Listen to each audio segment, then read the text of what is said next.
Eric Watnik, and I'm the counselor for public affairs at the US Embassy.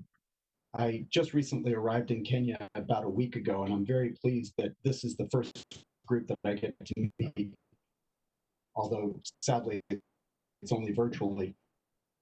And I'm thrilled that to be the first group that I meet, it's very important to me that it be you, the senior member of the Fourth Estate.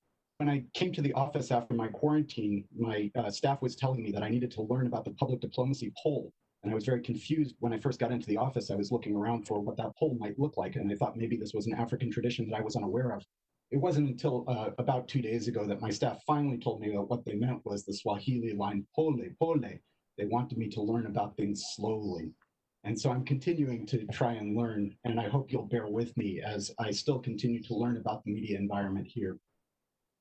I'd like to welcome a number of folks who are on the line: the Principal Secretary for ICT, Mr. Jerome Ochieng, the Director General for the Communications Authority, Ms. Mercy Wanjo, the Chief Executive for the Media Council of Kenya, Mr. David Omwoyo, of course, our friend, the President of the Kenya Editors Guild, Mr. Churchill Otieno, and all of you who are officials of the Kenya Union of Journalists, the Kenya Correspondents Association, and the Association of Media Women in Kenya.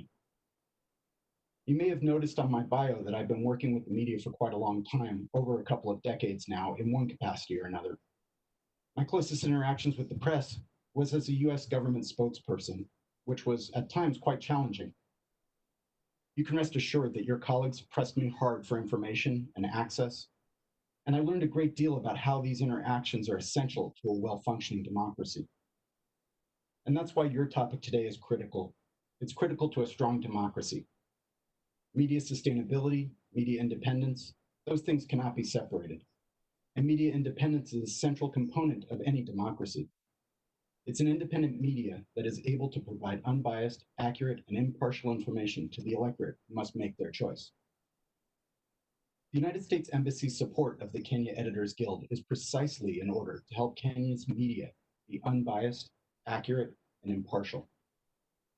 Over the last 2 years, the United States has provided over 37 million Kenyan shillings to the Kenya Editors Guild Press Freedom Initiative to expand media freedom and independence in Kenya, and to improve the professionalism of journalists, editors, producers, and all who investigate and report the news in Kenya.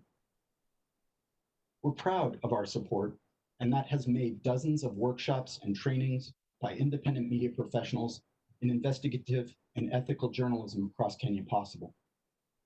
It has brought US journalists to speak to Kenyan journalists to share experiences, and has supported the publication of the Kenya Journalism Review. This grant is also helping the Guild bring media, civil society, and government together to help all reach the same objective: a free and independent media, and a sustainable one. This grant is not the only initiative. In our third year of supporting, we are also in our third year of supporting the Women in Media Mentorship Program, connecting experienced female journalists, editors, and producers with young women just starting in your profession. Women comprise about 30% of Kenya's media workforce, but continue to struggle with issues of harassment, lack of opportunity, and bias, keeping them from the top positions in your industry. A sustainable media must not just represent, but also include and reflect all members of society. Women are producers, consumers, and reporters of news in all fields in Kenya. Print, broadcast, and digital media must include their voices at all levels. This past year, the Embassy has also created a new grant to help build the skills of the independent media. As within the United States, Kenyans have, and I have just learned about here in Kenya, Section 34 of the Kenyan Constitution guarantees that print and all other types of media will be free. In the United States, it is the American First Amendment that protects journalists, and it is that journalists in the United States who are fiercely protective of their independence. It has been the media who have taken the risks in the United States to guard their sources and to publish stories even in the face of threatened imprisonment and charges of treason. Many of you may have heard of the history of the Pentagon papers and the Watergate scandal, and the role that the press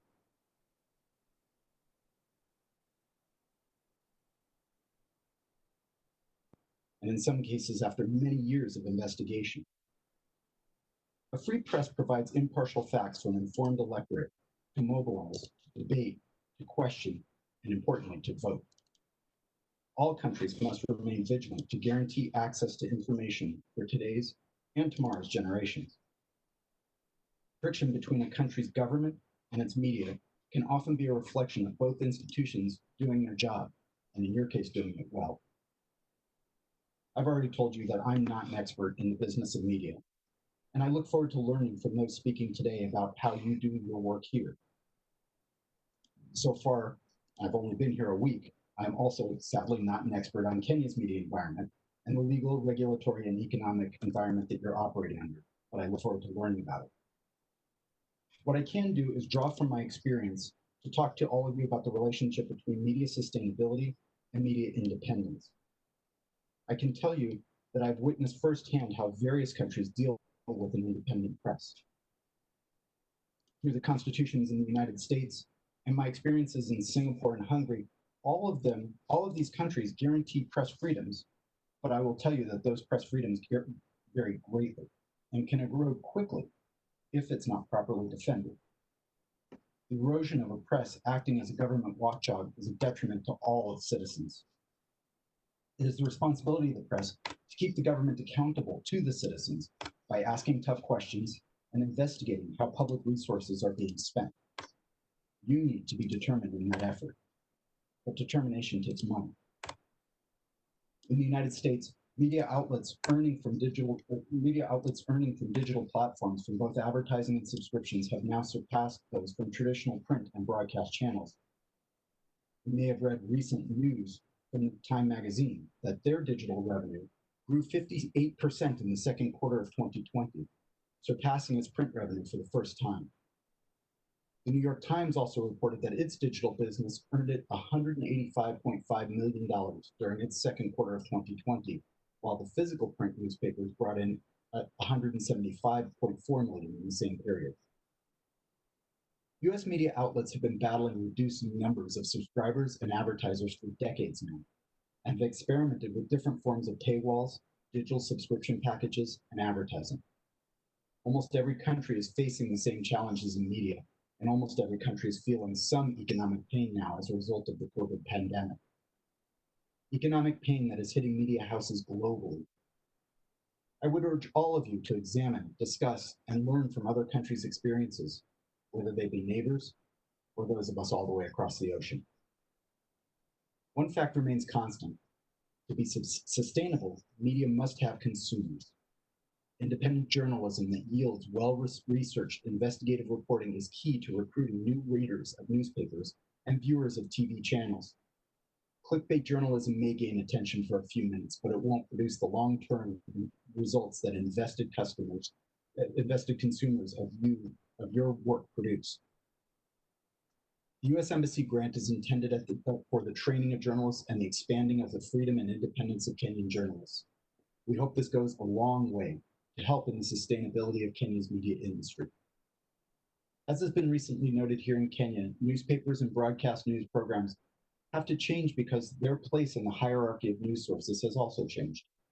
They no longer break the news. News happens live on social media first, and news is often broken by bystanders or everyday people instead of journalists. So your job is all the more important. Professional and ethical journalism must kick in when the trending stops, provide background, analysis, and additional information. I thank you for inviting me today. I'm already an avid reader of the pile of newspapers that come into my office, even if I need to take notes just to keep you all straight. Thank you so much for your time, and best of luck with your conference. Back to you, Professor.